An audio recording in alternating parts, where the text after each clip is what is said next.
Good evening, everybody. Good evening, good evening.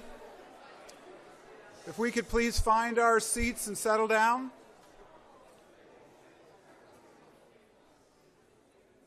Before we get started, I want to thank everyone for looking so sharp in your bear wear. I also want to remind us to please turn off all phones right now. Take a second, pull it out. If there was ever an occasion to be fully present, tonight is that occasion. Thank you for that.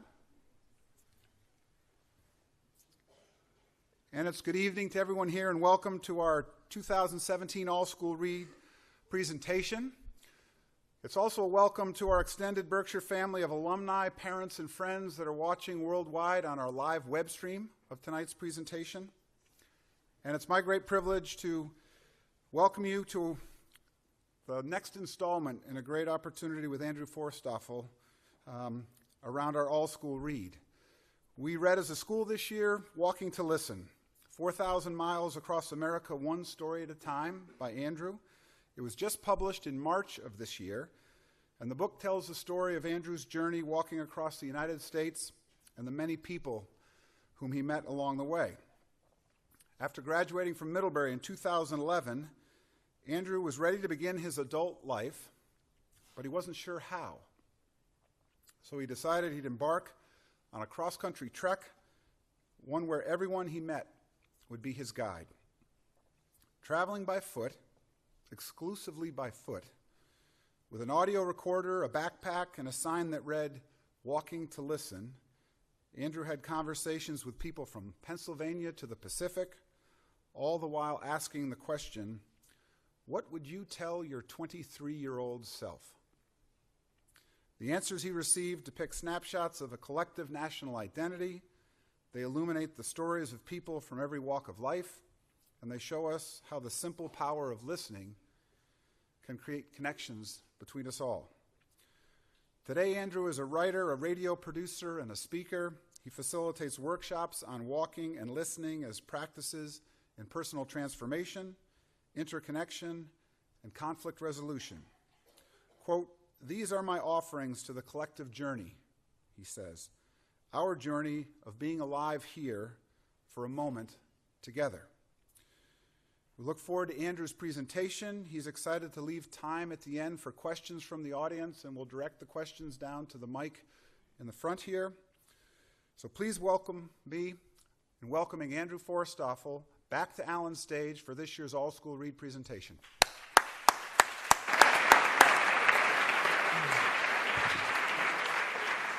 Thanks a lot, Peter.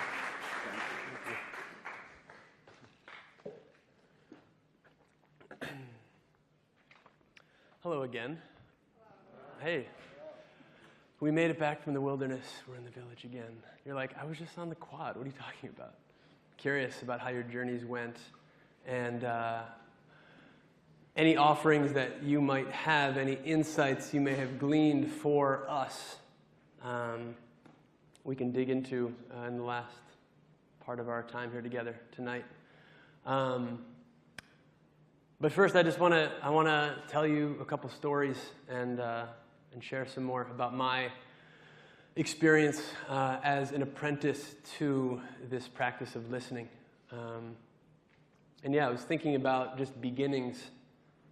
Many of you are in a beginning right now, just as a part of this community. And the beginning of this walk for me was totally, completely terrifying, you know? And I didn't realize that I wasn't just committing to walking 10 or 15 or 25 miles a day with 50 pounds on my back, but I was committing to a whole new way of being. And that way of being was listening. And it sounds so simple, you know? It sounds almost like silly or something. Listening, I mean, listening has taken on, or tends to take on certain meanings that misconstrue what it actually is. You know, when we're young, it's like, listen to me. And so we think listen means obey. or many of us are trained to listen so that we can hear the other person's argument and then deconstruct it. What I began realizing as I was walking and listening to people is that listening, as I was saying earlier, is or has the potential to be a gateway into a totally different world. A world of devotion. A world where FOMO doesn't exist. Okay? Fear of missing out. When I'm listening, there is nothing else but you, who I'm listening to. Nowhere else to be. Nothing more important than this moment. And that's work. That's hard work. And when I started, I had no idea that this is what I was going to be attempting to do. I just sort of stumbled my way into it.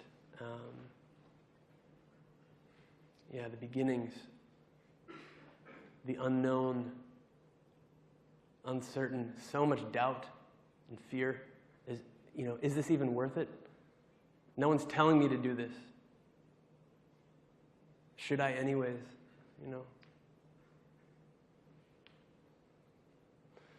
I remember role-playing with my mom before I left. I didn't think people would believe me when I was going to be out there, and I was going to print out this sign that said "Walking to Listen," and I was going to tell people, "Hey, I'm just walking to listen to you in this moment." And I expected people to be really suspicious or distrustful of me. And so I remember role-playing with my mom, and she played the suspicious, paranoid person. And so I would pretend with her before I left home, I'm on my walk and I meet this person and I'm like, "Hey, I'm Andrew, walking to listen. I'm here to just listen to you." And she would pretend to be this mean person, like, "What are you talking about? I don't believe you." And that hardly ever happened. Hardly ever did it happen. What did happen when I started finding a way to ask the questions I had sincerely of people was an outpouring of willingness and readiness to connect. And everyone would do it in different ways. But all the way across America, this happened. All different kinds of people, all colors and political inclinations, when they found this human being walking down the road to do nothing but listen to them, it became a bridge in ways that I really never would have had the audacity to dream for. And I'll tell you a few stories about the walk, although maybe you've read them already. So I want to start with one story that happened after the walk. And when I finished walking, the question arose in me, how do I continue this work? How do I continue to connect with people when I'm not walking across America with a sign on my back that says "Walking to Listen"? I'm not going to spend the rest of my life walking with this laminated sign on my back. How do I do it without the sign? And one of the ways I tried doing it was by going back to my old high school, and we did a listening walk there, a little bit like what we did today, with the idea that you don't have to walk across America to dig in and connect. Obviously, that's at our fingertips right here. What if we just walked to listen for 3 or 4 hours in Middletown, Delaware? What would happen? With nothing but that sincere intention to listen to whatever came. Okay.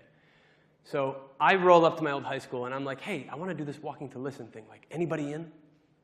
And 3 sweethearts joined me of the 400 or so students. 3 were like, "Yeah, all right. Walk to listen? Sure. Give you my Sunday, my only free day of the week? I'm in." So I gathered together with them, these 3 brave souls. And we sat like we all did earlier today, and each of them found their question. And without any plan or any structure or anyone telling us that this is something we should be doing, we went and did it anyways, and we got dropped in the middle of Middletown, Delaware, where I had never been, although I had gone to school there for 4 years. And these students had never been in this place, although they had lived just a mile away. And almost immediately, it became clear that this was a neighborhood where mostly African American people were living. And we were 4 white people, and so this is just data, okay? Okay? It seems clear that this isn't our home, and we're walking with that. And we're also walking with this intention to connect, to somehow, some way, bridge the apparent divide. And not just between black people and white people, just between people, just strangers. You know, all these divides that keep me from actually looking at you and asking you who you are, regardless of what color you are or what you believe. These divides, these obstructions are at work in our culture. So this was our attempt to just throw a rope over the chasm and see if we might be able to build some kind of a bridge. And so we're walking this neighborhood, me and these 3 young people. And we come to this intersection, and there's this young man, probably about my age, standing across the street. And he's a good bit taller than I am, and definitely stronger. And he's carrying a beer bottle in a brown paper bag and a cigarette. And he's just sort of standing there, you know. This is home. It's not our home. And I'm feeling all the insecurities, and oh, maybe I shouldn't be here, and what's he thinking? Oh, this is bad that I'm here, and you know, what have I done? I brought these students in. But then underneath that is also this remembrance. No, there's a possibility here. Something is possible. What's possible? I want to know. And I'm going to do whatever it takes to at least try and find out what. Try and find out how we might do something more than just pass each other without looking at each other or nodding hello. You know, a nod hello is better than nothing, but maybe something more is possible. And so you know, a part of what is entailed in taking the risk of connection is making yourself look a little silly sometimes. How do you think I looked walking on the highway? You know, the interstate. I had this big goofy cowboy hat and American flag and Earth flag and got this big backpack and walking to listen sign and pushing a baby stroller? Are you serious? Come on. But it's about being willing to look a little ridiculous or even risk something in order to make this connection. And so we're walking there, and I sort of go, you know, just trying to appear. I'm here, I'm with you, you know, hi. And he goes, hey. Kind of like, what are you doing, dude? Like, get out of here. Like, okay. That's what I heard. And I go, hey, so we're from the school, and we're down here walking to listen. And each one of us has a question, just a question that we're wondering about. And we're just here to find out what people think, what the world thinks about it, looking for some support. Could we ask you our questions? And this guy goes, depends on what kind of questions they are. I go, okay, fair enough. He goes, okay. So we cross the street. And he goes, all right, you, what's your question? And the young woman who was with us started us off, and she said, well, I've been thinking a lot about happiness lately because I've sort of forgotten what it is. It's been a long time since I've been happy, and I don't really even remember what it's all about. And so that's my question to you. What's happiness? And you could see, I could see he looked like, although he had lived there his whole life, which we eventually found out, it looked like he had been transported to another planet, just simply being asked a question like that. What's in a question like that? A sincere question like that. Tell me something about happiness. What I hear in it is this young woman saying, I believe that you may have lived something or survived something or endured something deeply worthy of being listened to, something that might have something to teach me. You might be my teacher, and I'm willing to look at you that way and see you this way and care for you this way. Tell me about happiness. This is the question I would ask a teacher, a professor, a guru, someone who I esteem and respect. And I'm asking you, Mr. I don't even know who you are, but I'm going to entrust myself to you. And what am I doing with that also? I'm showing you something about me. I'm opening my heart and confessing. I am struggling right now. And I'm going to give this to you and trust you with that. And what do you think? Where are you going to go with this? So this man was taken aback and then dove into this question head first. And where moments before he was skeptical and suspicious, understandably so, suddenly, almost in an instant, in the time it takes to ask a sincere question, he was with us fully and completely. And it was as if we'd known each other for years. And he's telling us about his happiness. And his happiness is his 2 kids, he said. This is my happiness right here. They were on their bicycles riding around us. And he told us about his kids. And then he told us this story about how he had gone to jail for something, to prison. And he had been in there for a long time. And he hadn't seen his kids in maybe 2 years, for whatever reason. And one day he gets called for a visitation. And they don't tell him who it was. And so he's sitting there with his back to the door opens, and then he hears the voices of his children. The sound of his happiness that he'd been disconnected from for 2 years. And of course, he leaps up from the table and rushes out to meet his kids and embrace them, and then is tackled to the ground because you're not allowed to have physical contact in these visits, and is then put in solitary confinement for 60 days. And all the while, we as his listeners are being showered with gift, with blessing, with wisdom that is coming from his life.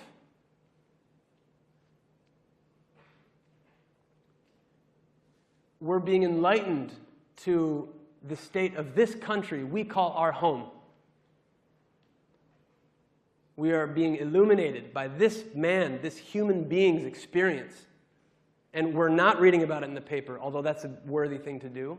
And we're not looking it up online, although that's important to do. We're getting to hear it straight from his mouth and his heart. And we're getting I can speak for myself, I'm getting my heart broken, understanding a part of this country and a part of this world that is mine and his and ours. And until I had listened to him,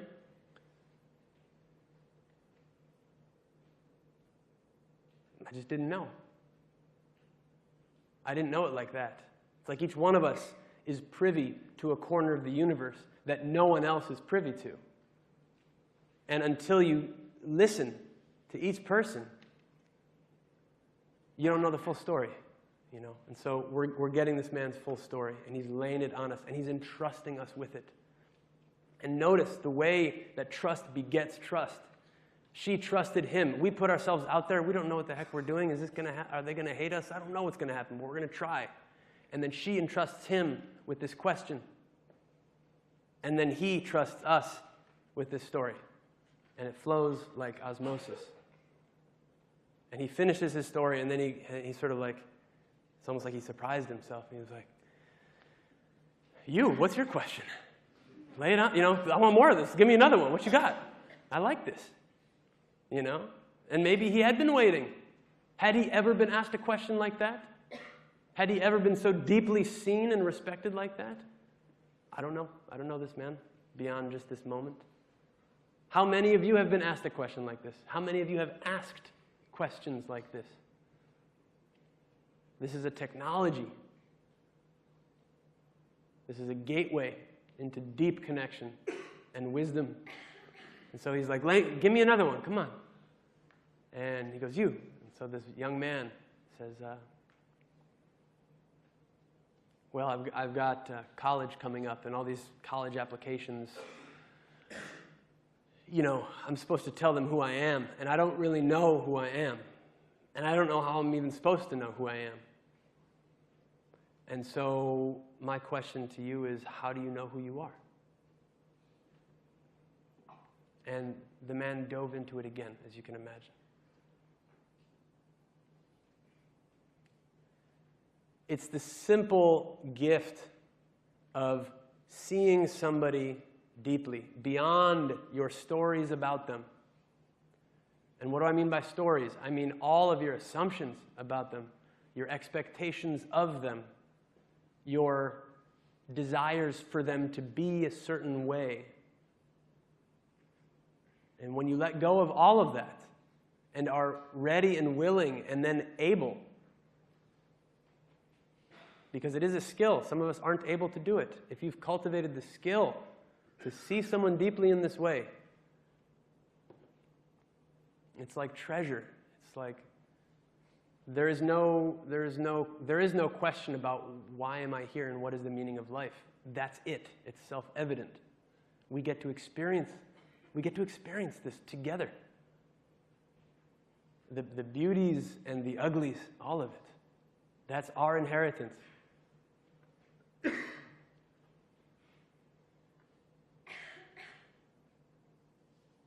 And I didn't know any of this until this walk helped initiate me into these conversations. Because when I was out there alone for hours and hours and hours each day, wandering inside my own head, wandering through the world, whenever I came across somebody, the miracle of that person was just so palpable to me. The miracle of, oh my God, I'm not alone here. I get to experience this with you, and we're not alone on this earth, and we are earthlings here together, you know? I mean, and okay, so there's that, but then, yeah, who are you? Okay, Freddie Maxwell, you're a cotton farmer. Tell me all about it, man. I don't know anything about it. Tell me. Who are you? And again, you don't have to be walking across America to see in this way. The invitation is to see each other in this way. Who actually are you? What have you seen? To me, it's recognizing that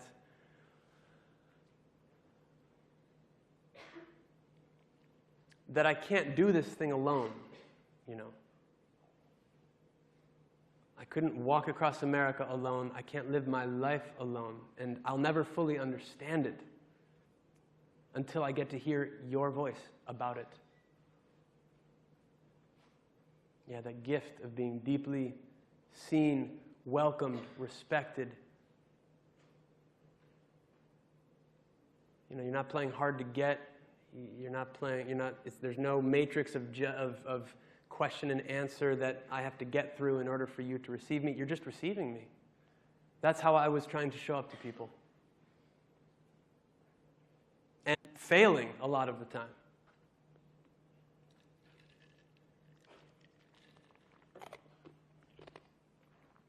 Because a lot of the time I didn't want to receive what I was being given. I disagreed with the person, or I thought they were wrong in some way. Or I was afraid of them, you know. There's a story in the book, you know. Maybe you'll remember, I was walking in North Carolina and walking along, and I see this sign up ahead, and then I see it says, inmates working. And I'm thinking,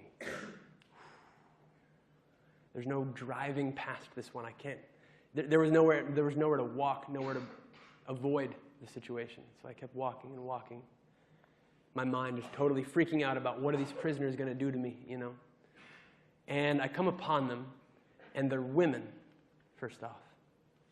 And so immediately the whole fantasy nightmare world that I had created in my mind about who they were and what they were going to do to me is being challenged. Okay, maybe that's not how it's going to go. They're women.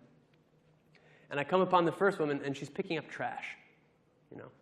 And she's got this fishing rod in her hand. She goes, hey, honey, you like fishing? And I'm like, God, you're a lot friendlier than I thought you were going to be.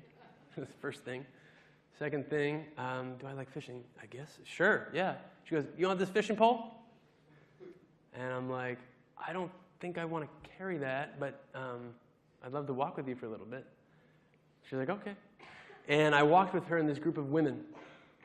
And this is the beauty of walking, is that you are directly connected to the world and what's going on, to the world you're passing through. You're not tucked away in this armored little vehicle called a car, burning through reality at 85 miles an hour. You're going at 3 miles an hour, and you're here to whatever might be happening. What happened to be happening were these inmates. And I'm walking with them, and I just got to listen to them for a while. And one of them said, "Oh, I'm almost out, just 3 more years." Or 2 more years, something like that. And just getting a little glimpse. Whoa, that's who you are. That's a piece of your puzzle. First thing I'm going to do when I get out is see my kids, one woman said. First thing I'm going to do when I get out is just be alone. Because there's 50 women to a room in prison. It just sucks, you know. So I'm just getting these glimpses. They are my teachers. They are teaching me about a part of this experience of being American, of being human. And then as we went to leave, I shook all of their hands. And one of them said, as we were leaving, "Careful out there, honey. Not everybody's as nice as us." These inmates, you know. You never know. You never know who someone is or why they are the way they are. And can you have the humility and the courage to ask them? Especially those people you think should be different in some way. Especially those people you wish you could just delete from the story if you could. You're like, man, if I had, you know, if it was up to me and I had like a little button, I might press that button, you know, and you might be gone. That person in your life. How do you listen to that person? Because they're here. They're asking to be known, understood, and probably loved. And ultimately, they have to do that for themselves, just like you have to do it for yourself. But can you practice with each and every person? You know?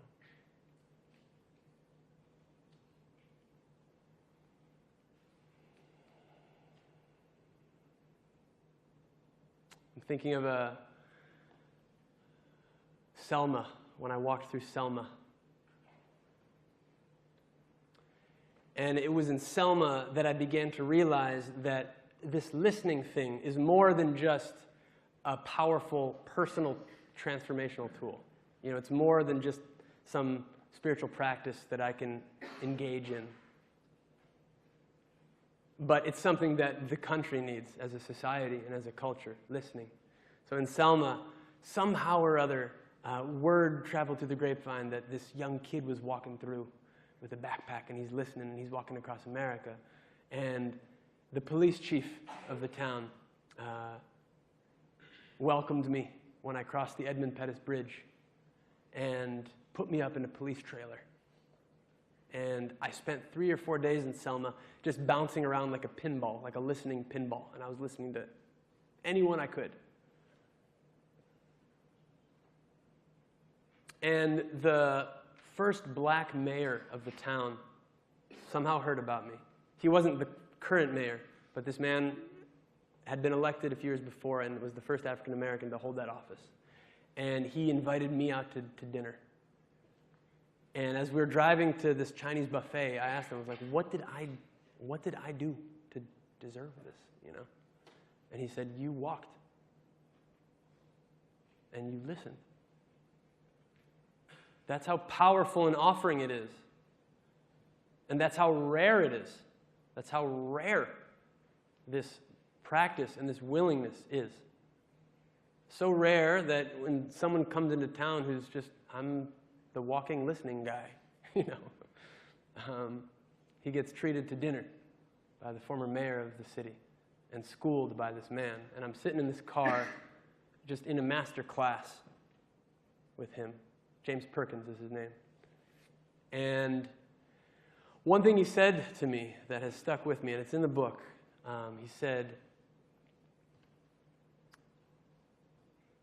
there's a tremendous emphasis placed on knowledge in our culture when it comes to education and learning. And there isn't enough emphasis on feeling.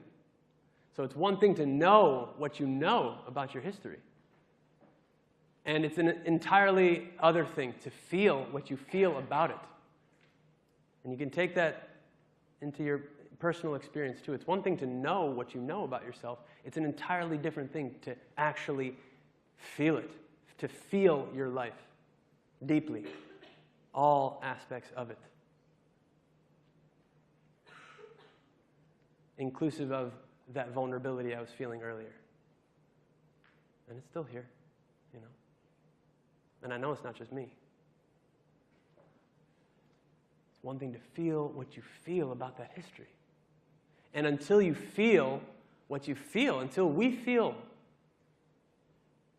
what's going on here, what's been done to us, what we have perpetrated upon each other, both in our history, the history of slavery that we all come from, and colonial oppression that we all come from, but also the personal histories that each one of us comes from, our families, and the various wounds and slights each one of us has sustained, and our ancestors have sustained and survived. Until we're willing to feel this stuff and tell the stories about it, there will be no healing. It's healing by feeling or no healing at all. And we can't legislate our way into some utopian experience. You know, it's not going to come from the top down like that. It has to come from the bottom up. And it can't come from the bottom up. It can't come at all without a willingness to listen. If I'm invested in being right about something, if I'm invested in being right, in winning the conversation or the debate or proving a point, we're gonna remain in that same paradigm, you and me. But if I'm able to come to you as a humble listener, ready to receive your experience fully about who you are and what you feel about our history and your history and how you got to be the way you are, until I'm ready to show up to you in that way, we'll continue to ride on this hamster wheel of violence and retribution and misunderstanding or no understanding whatsoever. And it is hard work. It's hard and uncomfortable. And when it feels hard and uncomfortable, it's a sign that something good is right around the corner. If you can hang in there with it. Hang in there with the one who you're listening to.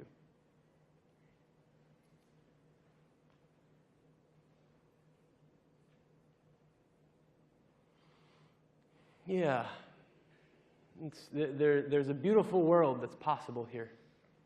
And when I start to forget it or wonder, wait, why am I even up here, like, talking about this thing? Why am I, like, what's the point? I think of a story that happened on the walk that brings it all back. And it was a moment when I got to experience what that man may have experienced when we asked him those questions in Delaware. And this was out in Arizona. And at that point, I'd been walking for a long time. And I was in the middle of the desert, and it was July, and it was hot. And I was kind of, ready to be done with this thing. Ready to be done. It had been long enough. And some of the doubt was beginning to come in. I don't know if I can do this. Am I gonna make it? There were still, I think, about 1,000 miles left. It's like, I don't know. And I was walking through the Navajo Nation, and I had some fear about that because I wasn't sure what they would think of me. I'm a white man, and there's a pretty loaded history there. Indigenous people and white men, and I wasn't sure how that history might come to bear in this present moment, and so I was just hoping that it would be okay. And again, trying to stay connected to this intention to listen, and I'm just ready to be here with you, ready to be here for you, And just a few miles into Navajo Nation, a car pulls over on the side of the road, and I'm thinking, okay, maybe this is it. I don't know what's going to happen here. And tribal law, and maybe I'm breaking some sort of law, and I'm starting to, get concerned. These two men walk out and start coming toward me.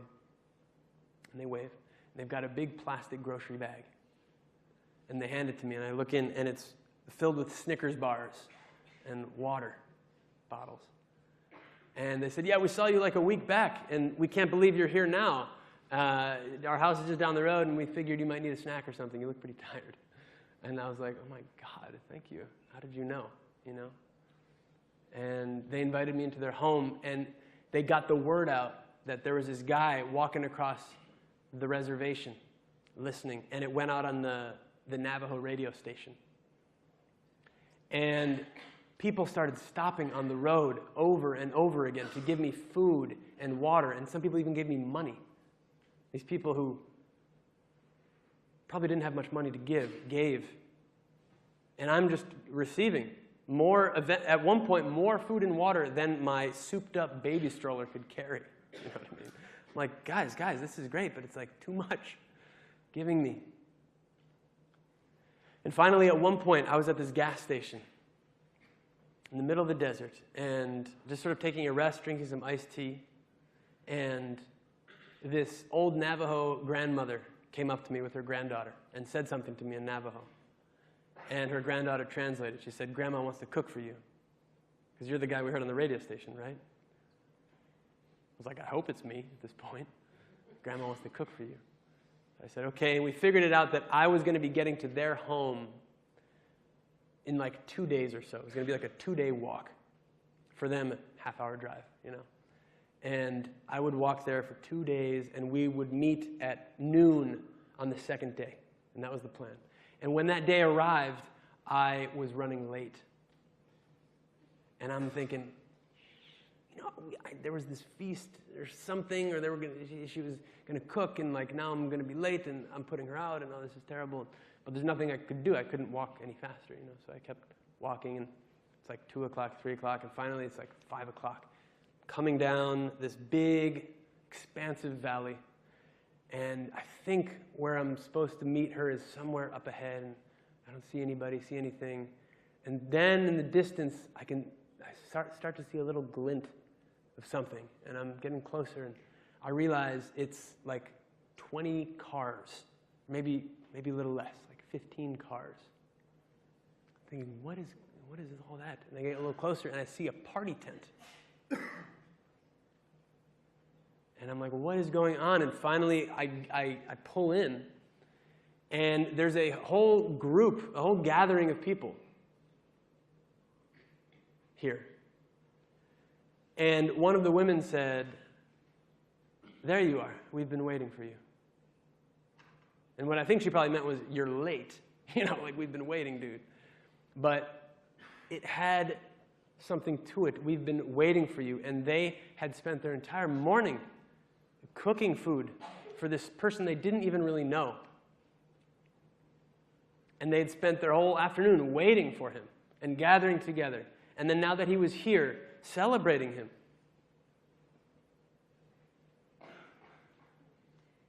And it was a moment for me of feeling deeply received, celebrated, accepted by people who didn't even know me, who didn't have to do it.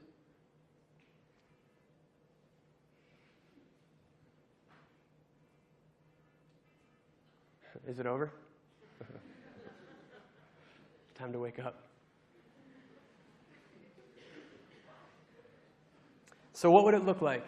What would this world look like if each one of you were celebrated in that way? What would it look like? Forget about the world, what would this community, what would this room look like if each one of you was seen deeply in that way, allowed yourselves to be seen deeply in that way, and were willing to look at one another with those eyes, the eyes of the listener, the eyes of the receiver and the celebrant,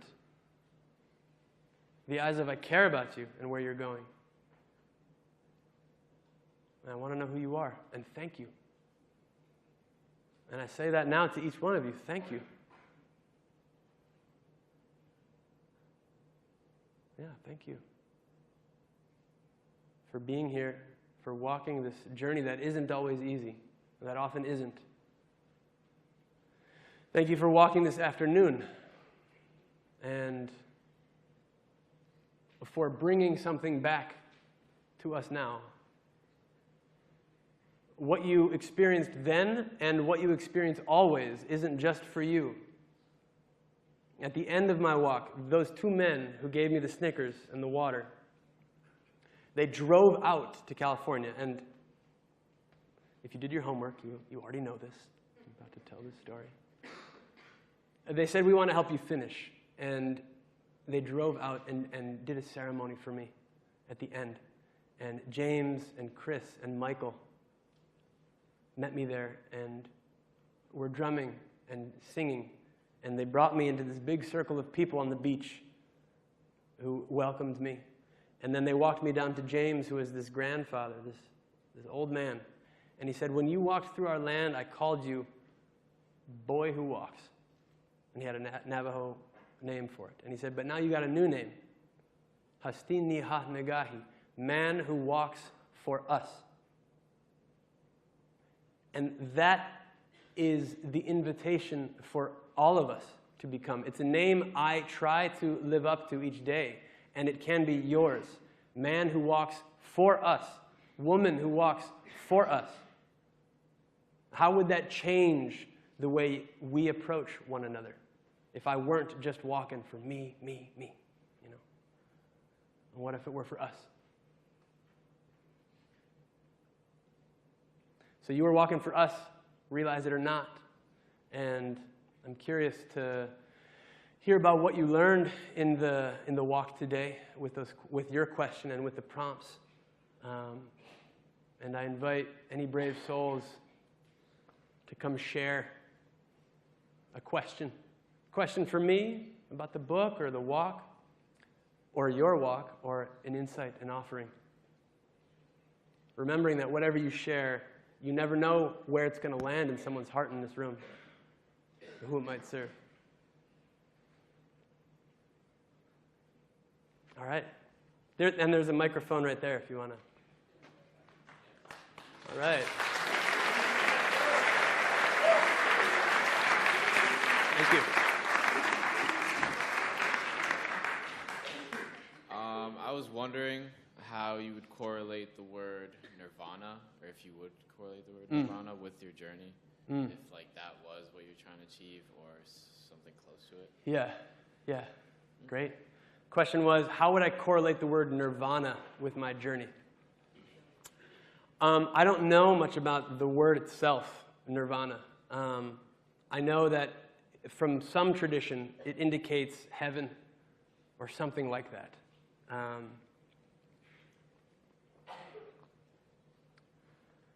To me, what is nirvana to me? Okay, that's all I can share. Nirvana to me, a word that I resonate more with is peace. Because if nirvana or heaven ain't peace, then I'm not interested, you know. So what is peace? To me, peace isn't achieving some state of everything is always blissful, beautiful, and I'm always unharmed and perfectly fine.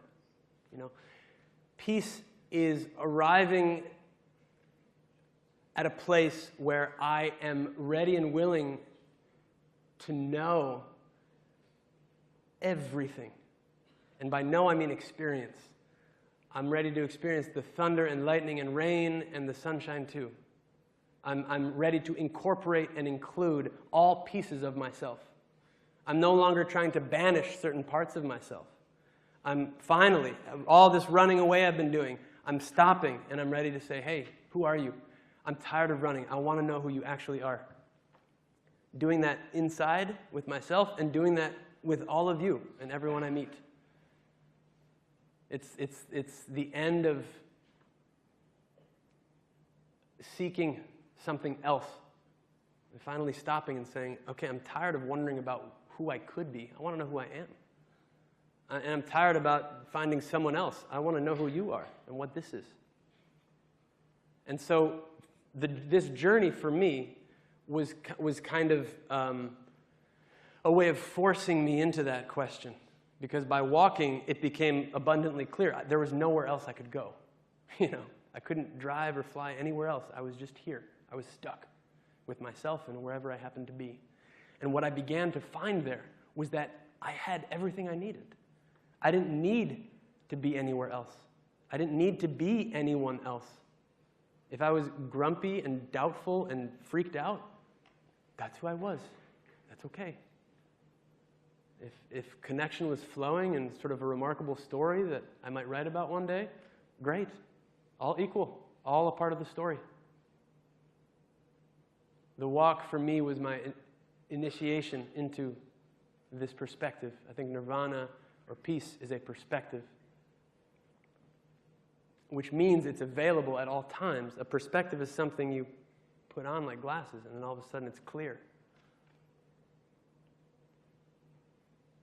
Thank you for the question. Yes? You hear a lot about like, the emotional side of your walk. Could you talk more about like, the physical toll it took on you? Yeah. The question was, heard a lot about the emotional side of the walk. What about the physicality of it? What about the body, you know? The body was huge. The body was sore. The body was exhausted. The body was sweaty and stinky. And the body was pretty gross. Yeah. The body was beautiful. Somehow it carried me through the whole thing. You know, I couldn't believe, I mean, what you all have, many of you who are students here, have a unique experience of the body that you will perhaps someday be able to appreciate fully. And I look back now, and it wasn't even that long ago, but I would walk 25 or 30 miles and feel completely, utterly wrecked at the end of the day. I would sleep, I would wake up the next morning, and I would feel fine. I couldn't believe it. I mean, some days there'd be some lingering aches and pains, but the body was incredibly resilient, and it had a way of helping me navigate all the emotions that did come. So, you know, the emotional side and the body side, I don't mean to make it seem as if they were separate. They were deeply tied into one another. And without all of the body stuff, the aches and the pains and the work and the sweat, it had a way of grounding me into some of these emotional insights and reflections and experiences that I probably wouldn't have been able to experience otherwise. The body was a really beautiful gateway into the emotions. Yeah, thank you. Yes. How did your college? Do you want to get in the mic just so people can hear, so we can hear your voice? Thank you. How did your college experience at Middlebury impact your walk overall?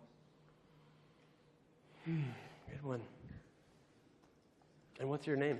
Connor.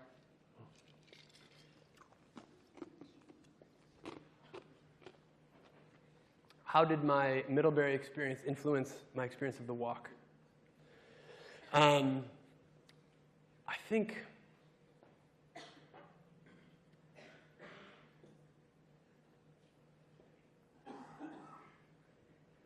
I'm so grateful to what Middlebury was for me. And one frustration I felt was that I never experienced a time where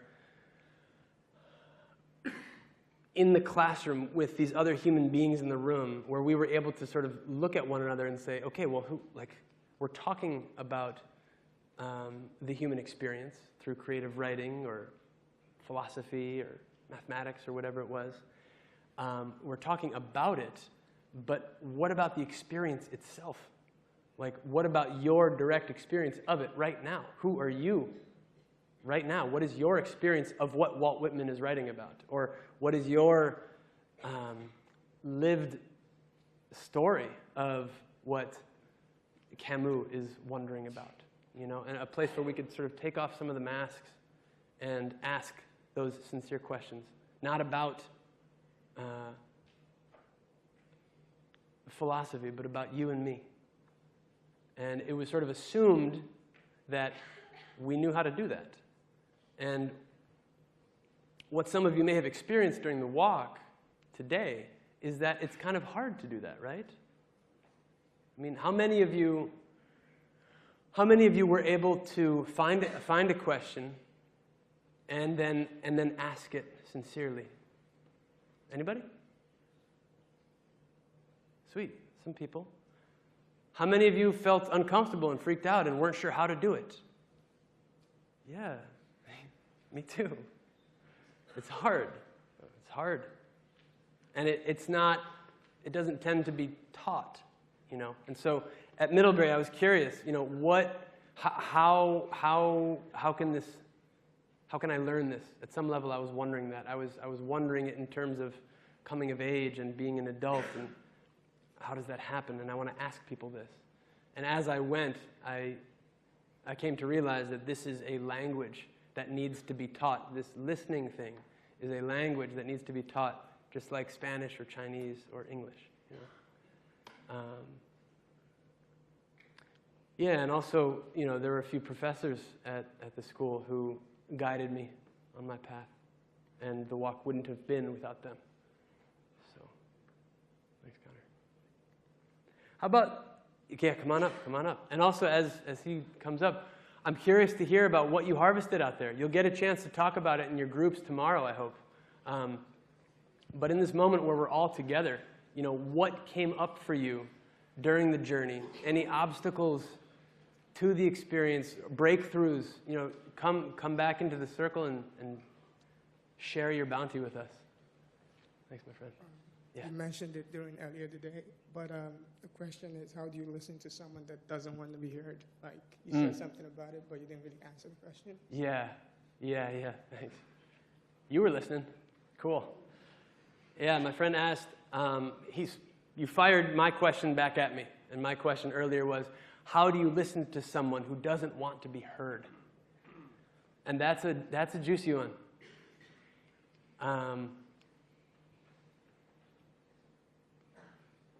I want to ask you that question. You're going to have to come hang with me after, and we can get into it.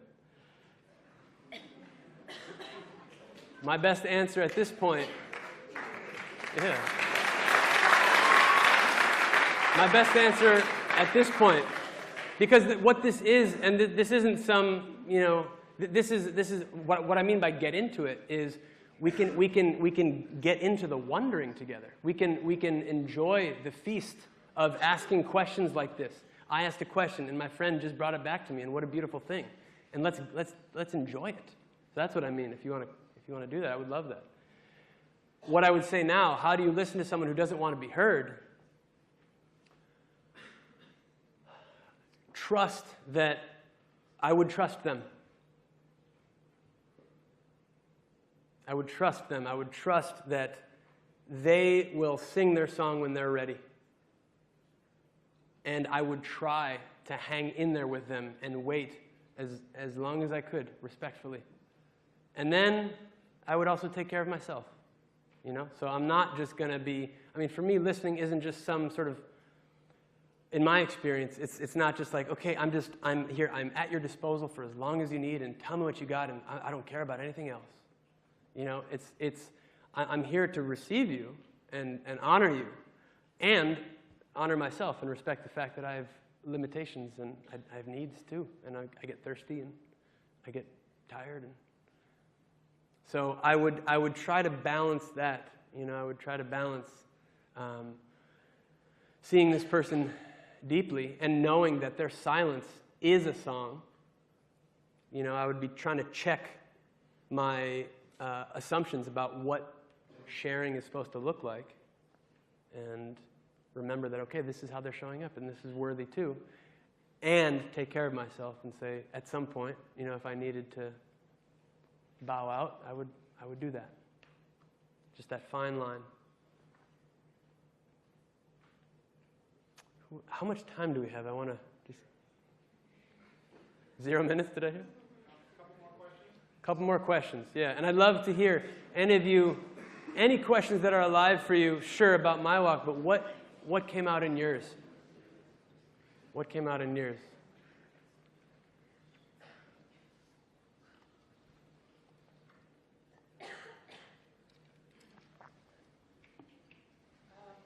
Hi. So in my journey today, Yeah. I found it really hard at first. Yeah. Because the minute I walked out that door, Yeah. I became like everyone else. Yeah. What a Yeah, yeah. I don't get it. Thank you. Yes. So, Yeah. I started asking questions. Yeah. But they weren't the right kind of questions. Mm. It was like, what are you doing after this? Yeah, yeah, yeah. Are you going back to your room? Yeah, yeah. Things like that. Yeah. That's And right then on. I took the time to personally reflect on what you said. Yeah. And I just walked. I walked by myself around our Club Valley. Yeah. And I observed and I listened. Huh. I listened to groups of people like, what is she? Yeah. And then Nice. Sounds like you were on it. When they think you're weird, you're doing it right. You're doing it right.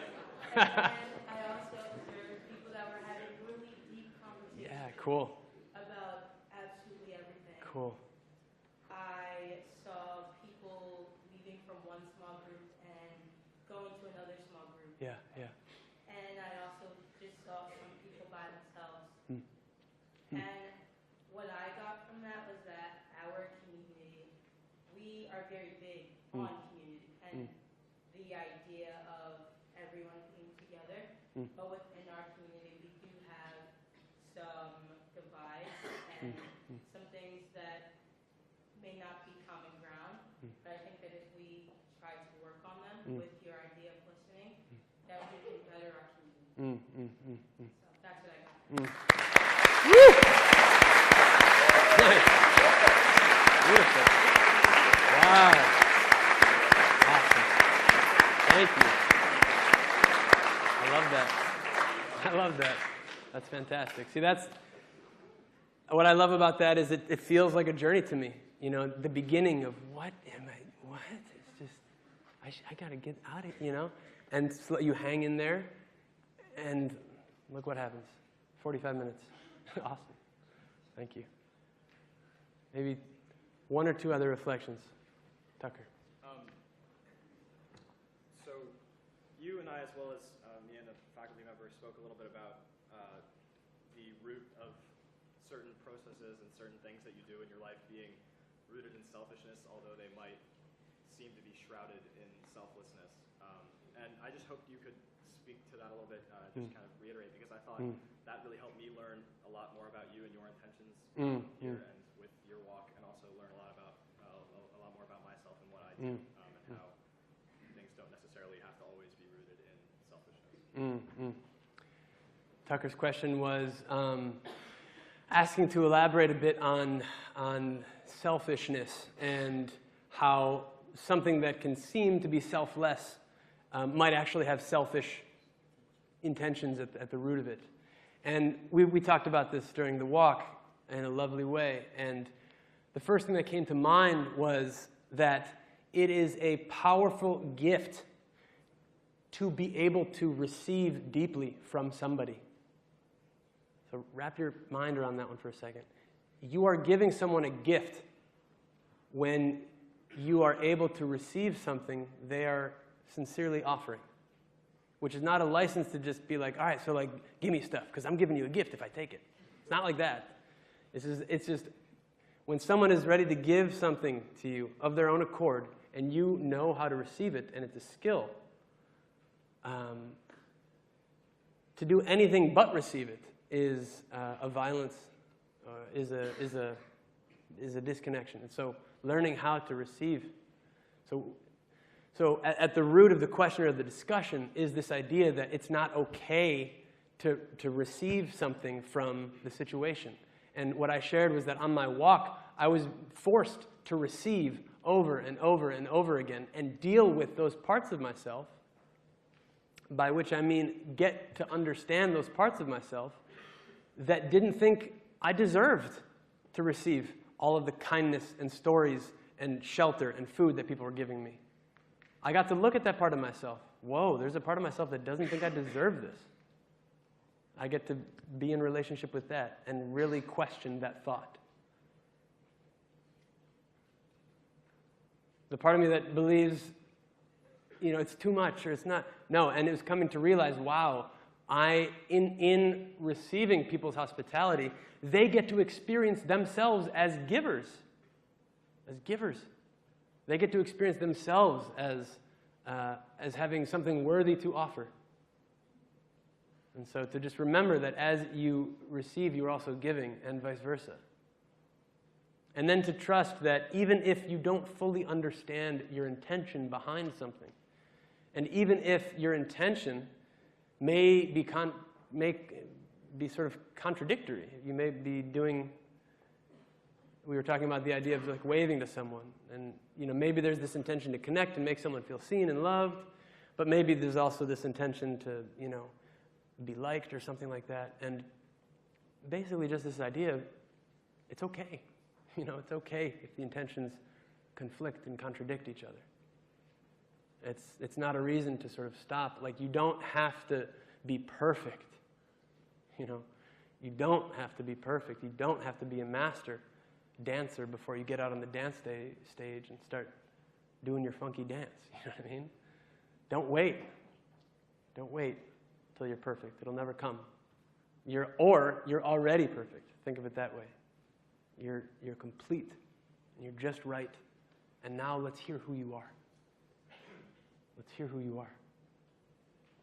And so as you leave this room, and as you continue walking together, that is the intention, that is my hope and prayer, that you might experience yourself and one another, and show who you are, and be trustworthy listeners for one another. And be trustworthy listeners for one another and for yourselves. Thank you. Thank you. Thank you.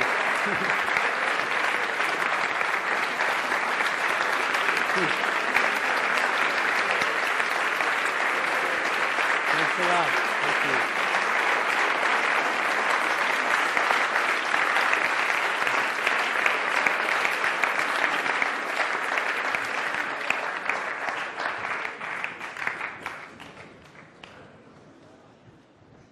Andrew, thank you. I'm sure he's going to linger down in front. We'll take some more great questions from all of you.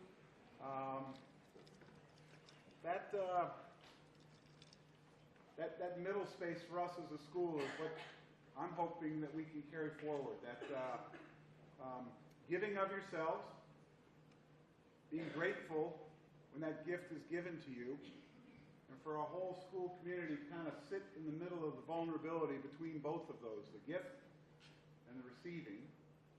So I want to be hopeful that for us as a school, that this has legs. That this has got legs for us as a school community throughout this school year and beyond. Thank you for bringing that to us, reminding us of the importance of that. He'll linger. I'm sure he's going to sign some copies of his book that you might have. Can I remind everyone, students and faculty both, to please bring your all-school read journals to advisory tomorrow morning. Andrew's going to be around for some classes as well. I'm sure we'll see him on campus. Maybe one last round of applause and then strip down.